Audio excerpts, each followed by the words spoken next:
BSc third year students, आज हम लोग आपकी जो बुक है इकोलॉजी एंड एनवायरमेंटल बायोलॉजी, उसका एक इम्पोर्टेंट टॉपिक है, लेकिन इम्पोर्टेंट होने के साथ बहुत आसान सा टॉपिक है, food chain and food web. उसके बारे में पढ़ेंगे, खाद्य श्रृंखला या खाद्य जाल। अभी तक हम लोग ये जो इसके बारे में जो हमने अभी तक पढ़ा है उससे हम लोग ये समझ चुके हैं, इकोसिस्टम के बारे में जो हमने पढ़ा कि सभी जो जीव होते हैं उनके जीवन को चलाने के लिए उनको ऊर्जा की आवश्यकता होती है, और ऊर्जा उनको कहाँ से प्राप्त होती है? प्रोड्यूसर से। ठीक है, और ये जो प्रोड्यूसर होते हैं, मतलब जो ये प्लांट्स होते हैं, वो उनको ऊर्जा कहाँ से मिलती है? सूर्य की प्रकाश ऊर्जा से। ठीक है, वो सूर्य की प्रकाश ऊर्जा का उपयोग करके भोजन बनाते हैं, और जो सरल अकार्बनिक पदार्थ होते हैं जैसे कार्बन डाइऑक्साइड, जल, खनिज, ठीक है, उनको वो जटिल कार्बनिक पदार्थों में जैसे एमिनो अम्ल, शर्करा, वसा आदि के अंदर चेंज कर देते हैं। इसके कारण इनको ऑटोट्रॉप्स कहा जाता है। दूसरी तरफ जो अन्य जो जीव होते हैं वो सारे क्या होते हैं? हेटेरोट्रॉप्स होते हैं। वो सारे इन स्वयंपोषी पादपों पर निर्भर करते हैं, इसलिए इनको हेटेरोट्रॉप्स कहा जाता है। ठीक है, और ये जो प्रोड्यूसर के द्वारा जो पदार्थ बनाए गए कार्बनिक पदार्थ, उनको ऊर्जा के लिए उपयोग में ले लेते हैं, इसलिए इनको कंज्यूमर्स कहा जाता है। ये अभी तक हम लोग पढ़ चुके हैं। तो इसमें क्या होता है मेन कि सबसे पहले जो ऑटोट्रॉप्स होते हैं स्वयंपोषी, वो ऊर्जा, सूर्य की ऊर्जा का उपयोग करके कार्बनिक पदार्थ बनाते हैं, और उसका उपभोग ये विषमपोषी जीव करते हैं, जिसमें सभी जंतु आ जाते हैं। ठीक है, अब ये होता है कि ये जो उपभोक्ता होते हैं वो भी एक तरह के नहीं होते, कई तरह के होते हैं। जो उपभोक्ता सीधे पौधों से भोजन प्राप्त करते हैं उनको क्या बोला जाता है? हर्बीवोर्स। ठीक है, हर्बीवोर्स या प्राथमिक उपभोक्ता कहते हैं। लेकिन कुछ जो जंतु होते हैं वो सिर्फ मांस को ही ग्रहण करते हैं, वो क्या कहलाते हैं? मांसाहारी। इनको द्वितीय उपभोक्ता, सेकेंडरी कंज्यूमर्स भी कहा जाता है। ठीक है, तो जो पहले प्रोड्यूसर हैं उनसे भोजन प्राप्त करेंगे प्राथमिक उपभोक्ता, और प्राथमिक उपभोक्ता से द्वितीयक उपभोक्ता। ठीक है, जैसे कि एक जंतु जो कि वनस्पति को खाता है वो किसी मांसाहारी शिकारी का शिकार बन जाता है, और ये जो मांसाहारी शिकारी होते हैं वो फिर आगे जाके अन्य बड़े जो मांसाहारी जंतु होते हैं उनका शिकार बन जाते हैं, क्योंकि कहा जाता है जीवो जीवस्य भोजनम, अर्थात जीव ही जीव का भोजन होता है। इसको हम लोग इसको चेन के द्वारा समझ सकते हैं। जैसे घास है, घास होती है, घास को कौन खाता है? हरिण, हिरण होता है, या रैबिट ले लीजिए, खरगोश, खरगोश घास को खाएगा, और खरगोश को कौन खा जाएगा? बाघ। ठीक है, बाघ खा जाएगा। तो इस तरह से ये चलता रहता है। या फिर ये घास है, घास को जो इंसेक्ट होते हैं, कीट होते हैं, कीट खाएंगे, कीट। और फिर ये जो कीट होते हैं ये इनको, जो पक्षी होते हैं वो इनको ग्रहण कर लेंगे। तो इस तरह से ये श्रृंखलाएं चलती रहती हैं। और इसी तरह से हमारी ये जो प्रकृति है उसके अंदर बहुत सारी भोजन की श्रृंखलाएं हमारे को देखने को मिलती हैं, अनेक श्रृंखला जो फूड चेन कहलाती हैं। और ये जो खाद्य श्रृंखला होती हैं उसमें ऊर्जा का स्थानांतरण एक पद से दूसरे पद में चलता रहता है। यहाँ से ऊर्जा स्थानांतरित हुई इसको, यहाँ से फिर इसको, और फिर ये बाद में जब खत्म हो जाते हैं डिट्रीटोरस जो होते हैं डिकम्पोजर, उनके द्वारा ख़त्म कर दिए जाते हैं। आगे इनको, इनसे बड़े जो गिद्ध होते हैं, स्कैवेंजर होते हैं, उनके द्वारा इनको ग्रहण कर लिया जाता है। तो इस तरह से ऊर्जा का स्थानांतरण एक पद से दूसरे पद में होता रहता है। और ये इस फूड चेन का जो हर एक पद है वो पोषक स्तर या ट्रॉफिक लेवल कहलाता है। अब ये है कि ये जो खाद्य श्रृंखला होती है वो भी, इसके भी टाइप्स हैं। खाद्य श्रृंखला के प्रकार, types of food chain. Main इसके अंदर दो टाइप्स इसके दिए जाते हैं। चारण खाद्य श्रृंखला जिसको ग्रेजिंग फूड चेन कहा जाता है, और दूसरा है अपरद खाद्य श्रृंखला डिट्रिटस फूड चेन। ठीक है, तो सबसे पहले चारण खाद्य श्रृंखला को लेते हैं। ठीक है, इसमें क्या होता है, चारण खाद्य श्रृंखला जो होती है वो वनस्पति से प्रारंभ होती है, और जो वनस्पति को खाने वाले, चरने वाले जो ग्रेजिंग एनिमल होते हैं ठीक है, ग्रेजिंग एनिमल होते हैं, उनसे गुजरती हुई ये फिर मांसाहारी जंतुओं तक पहुंचती है। ठीक है, क्योंकि इस श्रृंखला के अंदर जो शाकाहारी होते हैं, शाकाहारी कंज्यूमर्स, वो फिर मांसाहारी जो शिकारी हैं उनका शिकार बन जाते हैं, और इसको आखेट या शिकारी खाद्य श्रृंखला भी कहा जाता है। इसका दूसरा नाम क्या है, जो ग्रेजिंग फूड चेन है, इसका दूसरा नाम है predatory food chain. Predatory food chain,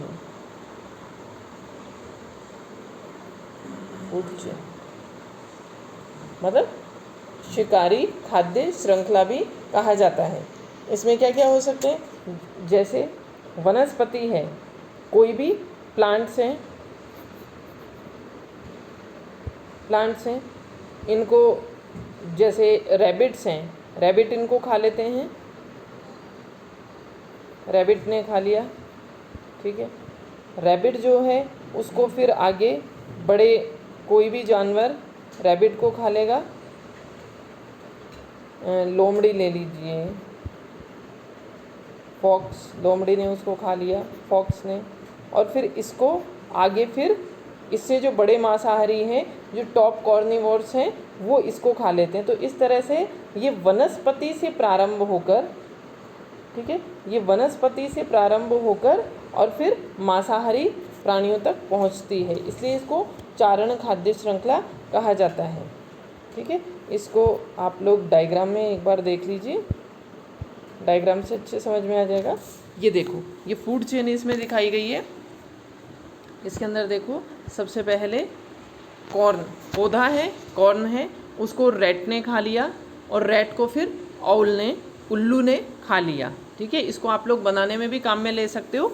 diagram आप लोग नहीं बना सकते, लेकिन आप इन पौधे का और इन पक्षी जो भी मांसाहारी जंतु हैं, इनका नाम भी लिख दोगे, सर्कल बना देना, नाम लिख देना और एरो का निशान बना देना, तो ये आपका ये पूरी पिक्चर आप लोग इस तरह से शो कर सकते हो। तो ये फर्स्ट जो दिखा रखी है, ये क्या है, 3 लिंक्ड फूड चेन, 3 लिंक इसमें दिखा रखे हैं। ये सेकंड वाली जो है, इसमें कैरेट को रैबिट ने खा लिया, और रैबिट को फॉक्स ने खा लिया, और फॉक्स को फिर लोयन ने खा लिया। तो ये हो गई 4 लिंक्ड चेन। अभी जो नेक्स्ट है, ये वाली 5 लिंक्ड चेन हो गई। ग्रास को ग्रास होपर ने खा लिया, ग्रास होपर को फिर फ्रॉग खा जाता है, फ्रॉग को पाइथन खा लेगा, और पाइथन को ईगल। तो ये 5 लिंक्ड चेन हो गई। ठीक है, तो ये डायग्राम से ढंग से क्लियर हो जाएगा। नेक्स्ट देखिए, नेक्स्ट एक डायग्राम और देखो। हाँ, इसको देखने से पहले आप लोग, हाँ, तो ये था, हम बात कर रहे थे चारण खाद्य श्रृंखला। अब दूसरी होती है अपरद खाद्य श्रृंखला, डिट्रिटस फूड चेन। इसमें क्या होता है कि यदि कोई खाद्य श्रृंखला में उत्पादक जो होता है, प्रोड्यूसर जो होता है, वो सीधे जो शाकाहारी हर्बीवोर्स हैं उनके द्वारा नहीं खाया जाए, वरन जो डिट्रिटस होते हैं, डिट्रिटस, ठीक है, डिट्रिटस उनका बन जाएं, और फिर वे अपघटक या अपमार्जक पोषण प्राप्त करें, और इसके माध्यम से वो ऊर्जा मांसाहारियों को मिले। तो ऐसी जो खाद्य श्रृंखला होती है वो अपरद खाद्य श्रृंखला कहलाती है, जिसको सेप्रोटॉपिक खाद्य श्रृंखला भी बोलते हैं। इसको आप लोग देखो, ये जो डिट्रिटस फूड चेन है, detritus food chain, detritus food chain, इसका दूसरा नाम ये है सेप्रोट्रॉपिक।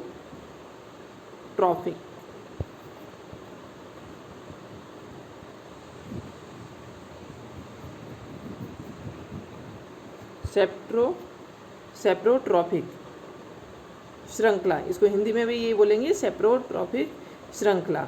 ठीक है, इसका उदाहरण है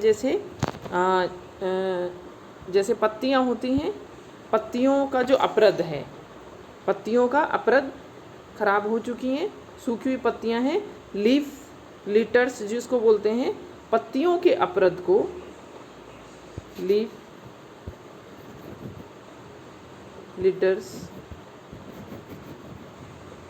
लिटर को अर्थवर्म, केंचुआ होता है, अर्थवर्म का खा लेगा। और इस अर्थवर्म को फिर जैसे मैना होती है, चिड़ियाएँ होती हैं, वो केंचुए को खा लेती हैं, तो मैना ने इसको खा लिया, मैना इसको खा गई। और फिर मैना को बाज होते हैं वल्चर वगैरह, वो बड़े जो प्राणी हो, बड़े जो मांसाहारी हैं, वो इस मैना को खा लेंगे।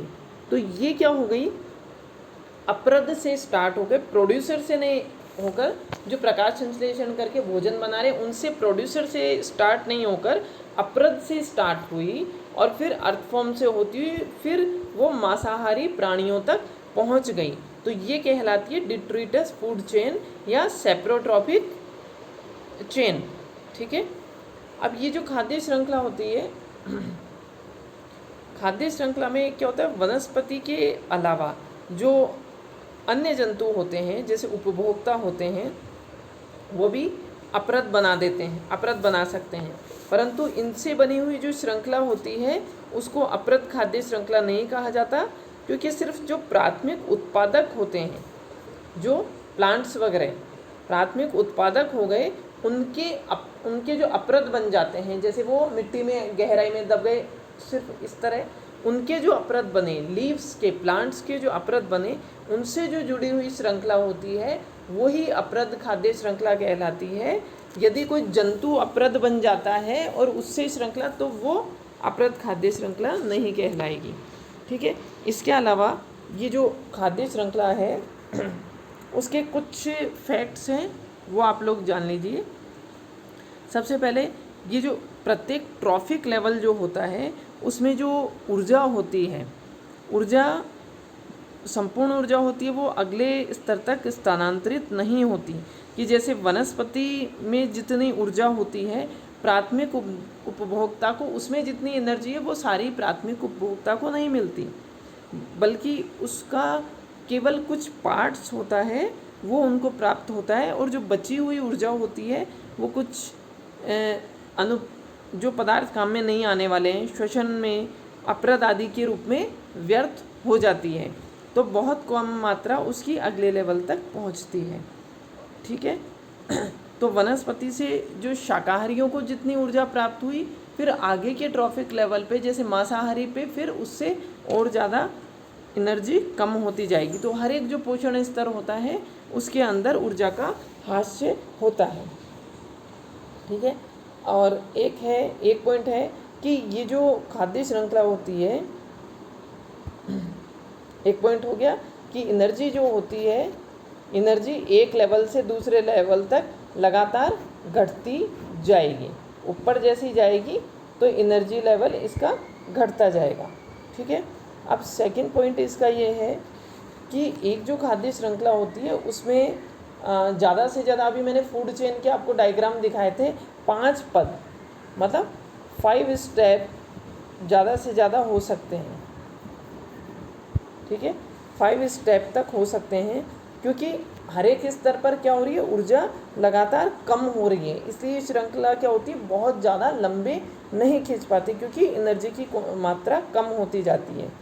ठीक है, और जीवों की इकोसिस्टम में संख्या अगर ज़्यादा होगी तो वो उस श्रृंखला में कहाँ पर मिलेगी, जीवों की संख्या, जो उत्पादक होंगे उनकी संख्या ज़्यादा मिलेगी, और जैसे जैसे उससे ऊपर के स्तर पे जाएंगे उनकी संख्या कम होती जाएगी। इसीलिए हम लोग पिरामिड देखते हैं ना, जैसे जैसे ऊपर जाता है वैसे वैसे उनकी संख्या कम होती जाती है। ठीक है, अब इसके अंदर जो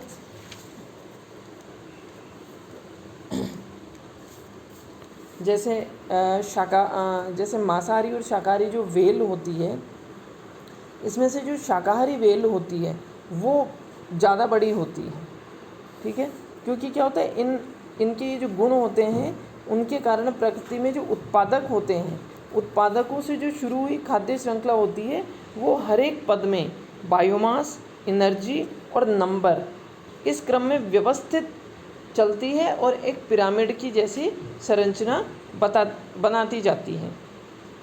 और ये क्यों होती है, शाकाहारी वेल बड़ी क्यों होती है, क्योंकि इसमें क्या होता है, शाकाहारी और मांसाहारी जंतुओं में जो शाकाहारी जंतु होते हैं उनका आकार, क्योंकि उनको भोजन की उपलब्धता अधिक होती है क्योंकि वो शाकाहारी है, और प्रोड्यूसर सबसे अधिक मात्रा में कौन क्या पाए जाते हैं, अभी मैंने बताया प्रोड्यूसर के पास में संख्या ज़्यादा होगी।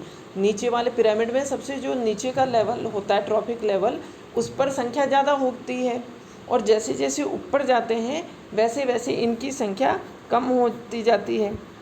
इसी तरह बनाते हैं ना, इस तरह। तो नीचे वाले लेवल पे तो संख्या इनकी, नंबर इनकी बहुत ज़्यादा है। तो जो शाकाहारी होते हैं, फर्स्ट नंबर वाले जो होते हैं शाकाहारी, इनको भोजन की क्वांटिटी जो है बहुत अधिक मात्रा में मिल रही है, इसलिए ये लोग आकार में बड़े होते हैं, ठीक है। तो इसलिए जो शाकाहारी वेल है मांसाहारी वेल की तुलना में ज़्यादा बड़ी होती है, ठीक है। नेक्स्ट ये है कि कुछ जो इकोलॉजिस्ट होते हैं वो ये जो खाद्य श्रृंखला में 2 टाइप मैंने बताया, उसके साथ एक तीसरी श्रृंखला वो बताते हैं parasitic food chain. Parasitic food chain, ठीक है। ये भी, इसमें क्या होता है, इसमें परजीवी जो होते हैं, ये श्रृंखला बड़े जंतु से प्रारंभ नहीं होके जो छोटे परजीवी होते हैं उन तक जाती है। बड़े जंतु के पास नहीं जाके परजीवी जो जंतु हैं, जैसे प्लांट्स होंगे, प्लांट्स में जैसे परजीवी जो रहते हैं, परजीवियों पे जाके फिर ये खत्म हो जाती है, ठीक है। तो एक टाइप इसका ये भी कुछ इकोलॉजिस्ट मानते हैं, ठीक है। इसके अलावा ये जो खाद्य संबंध अपन बताते हैं, ये जो फूड चेन है, ये मतलब इतने सुलझे हुए और इतने ऐसे नहीं होते, ये आपस में बहुत इनके संबंध, खाद्य संबंध होते हैं, बहुत जटिल होते हैं, कॉम्प्लेक्स होते हैं,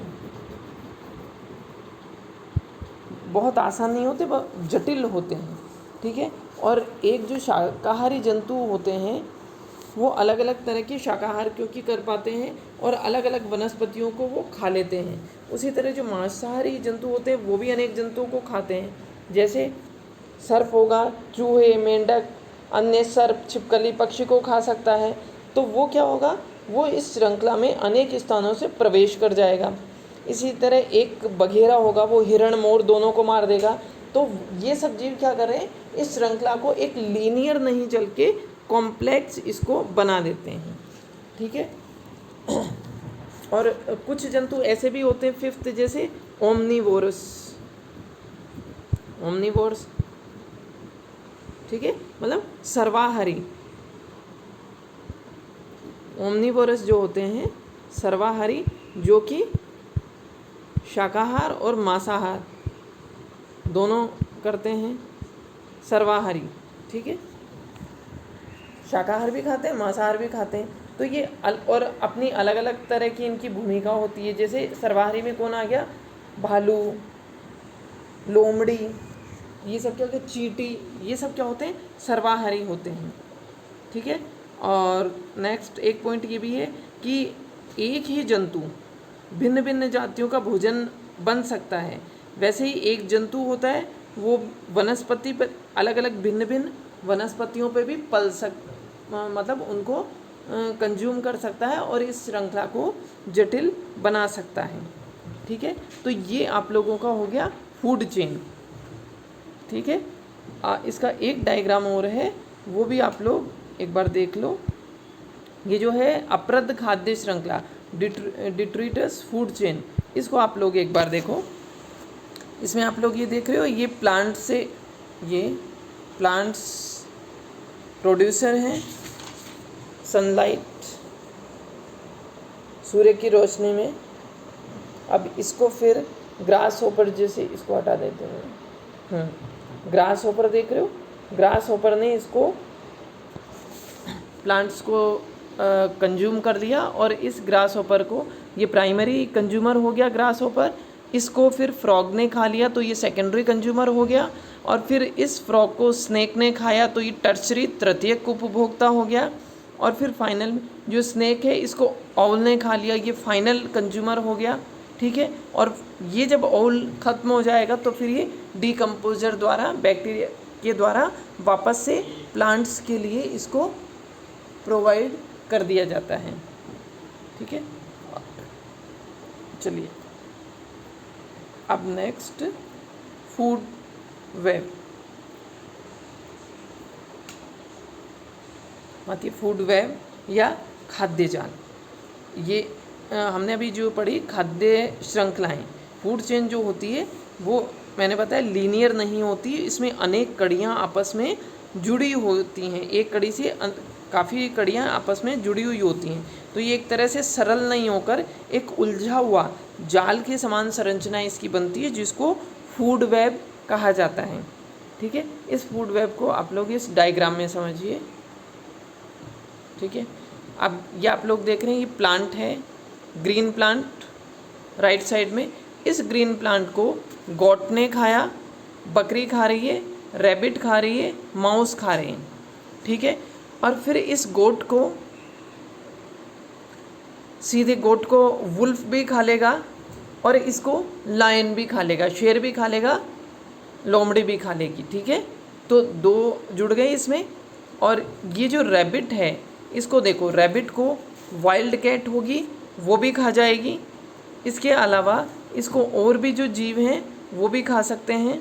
ये जैसे माउस है, माउस ने प्लांट्स को ग्रहण किया, लेकिन माउस को स्नेक भी खा सकता है, सर्प खा सकता है, ओल खा सकता है, वाइल्ड कैट भी खा सकती है। ठीक है, यह एरो का निशान गलत है कि माउस को रैबिट खा गया क्या, कुछ जंगली। ठीक है, अब इसके बाद ये जो स्नेक है, ओल है और वाइल्ड कैट है, इस स्नेक को ईगल खा सकता है। ठीक है, वाइल्ड कैट को लायन। तो एक तरह से क्या हुआ, ये श्रृंखलाएं एक दूसरे से बहुत ज़्यादा जुड़ी हुई, गुथी हुई है एक दूसरे में, तो ये क्या एक जाल जैसी संरचना बना लेती है। ठीक है, ये देखो, इसके अंदर देखो टोमेटो प्लांट दिखा रखा है, रैट, रैबिट और गोट सब खा रही हैं, फॉक्स, लोयन, ये देखो वाइल्ड कैट, पूरा सारा जाल की तरह इसमें बिछा हुआ होता है। ठीक है, और जैसे इस और आसान है, जैसे प्रोड्यूसर होते हैं, घास, पौधे, झाड़ियाँ हैं, वृक्ष होते हैं, इनको कंज्यूम कौन करता है, जैसे पत्ती खाने वाले लार्वा, कीट होते हैं, ये खाते हैं। साथ ही में इनको गाय, बकरी, हाथी, हिरण, जो भी शाकाहारी जंतु होते हैं वो भी प्राथमिक उपभोक्ता कहलाएंगे, वो इनको खा लेंगे। इसके अलावा जैसे फल पक्षी, जो पक्षी होते हैं जैसे कोयल, तोते, और जो मकरंद खाने वाले कीट होते हैं, ठीक है, वो सब इनको खा ले। पक्षी जैसे हमिंग बर्ड, बीज खाने वाले पक्षी जैसे गोरैया, कबूतर, ये सारे क्या सब किस में आ गए, प्राथमिक उपभोक्ता हैं, ये सारे वनस्पति से अपना भोजन प्राप्त कर रहे हैं। ठीक है, इसके अलावा कुछ कीट भी हो सकते हैं जो भी प्राथमिक उपभोक्ता हो सकते हैं। ठीक है, तो इस तरह से, और फिर ये शाकाहारी कीट जो होंगे वो मांसाहारी कीटों का शिकार बन जाते हैं, जैसे गिरगिट, छिपकली, सर्प है, ये सब क्या होते हैं, कीटभक्षी होते हैं। मेंढक, टोड, ये सब कीटभक्षी हैं।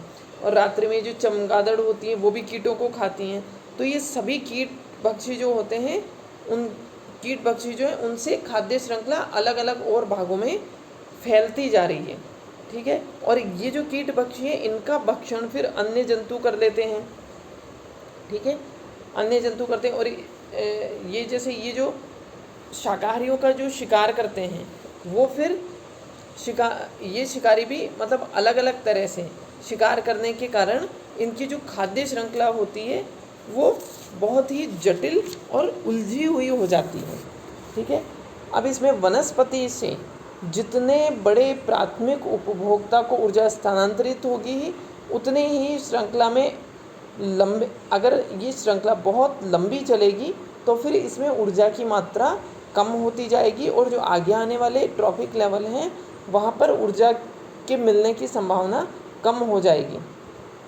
लेकिन जो छोटे उपभोक्ता हैं उन पर ऊर्जा जाने से ये श्रृंखला, अगर कोई श्रृंखला जैसे अभी मैंने बताया था 3 लिंक्ड चेन, 4 लिंक्ड और 5 लिंक्ड चेन आपको दिखाई थी डायग्राम में, ये सबसे पहले ये, तो इसमें क्या होगा, जो छोटे उपभोक्ता होंगे और श्रृंखला उनकी छोटी होगी जैसे इसमें, तो इनको क्या होगा, इस श्रृंखला में सबसे ज़्यादा एनर्जी इनको मिलेगी। श्रृंखला छोटी होगी तो इनको एनर्जी मिलने की संभावना अधिक होगी और जैसे जैसे ये श्रृंखला जैसे बड़ी होती गई तो इनकी एनर्जी प्राप्त करने की संभावनाएं कम होती जाती है।